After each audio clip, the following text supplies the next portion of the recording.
Değerli misafirlerimiz, Vatandaş Soruyor, Başkan Cevaplıyor adı altında düzenlediğimiz istişare ve değerlendirme toplantılarıyla hemşehrilerinin sorun ve taleplerinin çözüme kavuşturulabilmesi noktasında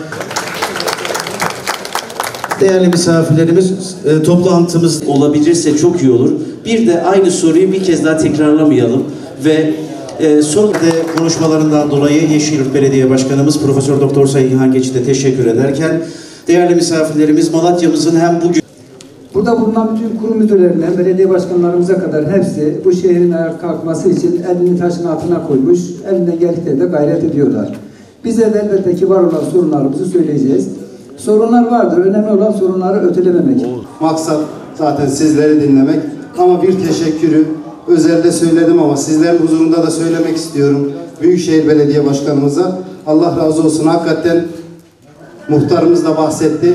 Bu yatırımların bir pozitif ayrımcılıkla belki de Yeşilyurt'a bir tık daha ayrıcalıklı davrandı. Sağ olsun 2 milyar civarı bir altyapı yatırımı yapacak Yeşilyurt'a. Hem ben kendi adıma hem teşkilatım adına hem de sizler adına teşekkür etmek istiyorum. Her hafta veya 2 haftada bir Büyükşehir Belediye Başkanımızla, ilçe başkanımızla, zaman zaman il başkanımızla, hafta sonuna denk geldiğinde vekillerimizle birlikte ayrıca Büyükşehir'in hizmet paydaşları yani icracı müdürlüklerle, daire başkanlıklarıyla, bizim icracı müdürlerimizle, icracı başkan yardımcılarımızla, yine ilin temel sorunlarında beraber paydaş olduğumuz kurumların müdürlerini de davet ederek bu toplantıları yapıyoruz.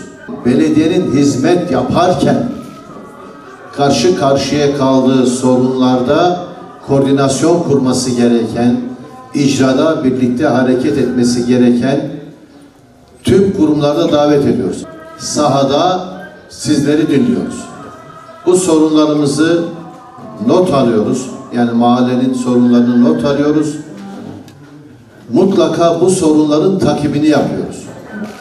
Tüm talepleri vatandaşımızdan gelen, milletimizden gelen talepleri not alıyor. 3 haftada bir de bize sunu yapıyorlar. 3-4 haftada bir. İşte başkanım şu mahalleye gittik. Şöyle bir talep vardı. Bunu gerçekleştirdik. Şu talebi şu kurumla konuştuk. Takibini yapıyoruz. Yani dolayısıyla burada konuşulanlar mutlaka icraya dönüşmek üzere konuşuluyor. Not alıp unutulmuyor. Sizi dinlemeye geldik. Yani biz konuşmaktan öte siz de sizin aklınıza takılan, kafanıza takılan herhangi bir şey varsa onları siz soracaksınız. Biz cevaplayalım. Adına işte gördüğünüz gibi vatandaş soruyor, başkan cevaplıyor. Bu kadar şeffaf vatandaşın arasındayız. Biz başından beri hakikaten şu şekilde çalıştık. Biz en son insanımız kalıcı evine ve kalıcı iş yerine erişinceye kadar bizde durmak, yorulmak yasak dedik. Ve hakikaten bu düsturla çalıştık. Karamsarlık hiç bende olmadı. Ama hakikaten yükün sorumluluğu, onun getirdiği bir duygusal tarafı vardı. Ben zaten bu görevi bana tevdi ettiklerinde nasıl bir sorumluluğun altına girdiğimin çok iyi farkındaydım. Biz sorumluluğumuzu biliyoruz ama Cumhurbaşkanımız bizi güvendi, aday yaptı buraya. Sizler de bize umut bağladınız, oylarınızı verdiniz. Elbette ki çok büyük bir sorumluluk. Biz bu sorumluluk duygusuyla çalışıyoruz. Zaten vardı ama hakikaten insanları dinledikçe, şehrin halini gördükçe, konteyner kentleri gördükçe bu duygularımız kat be kat artıyor. Benim talebim doğalgaz. Şimdi 100 akıyla mahalle arası 15-20 metre. 100 akıda doğalgaz var, mahallemizde doğalgaz var. Her bir gittiğimizde diyor ki tarım alanı. Yılda asfaltın kamyonu 60 bin lira verdi. Dedim ki ben de İkizce'ye dön.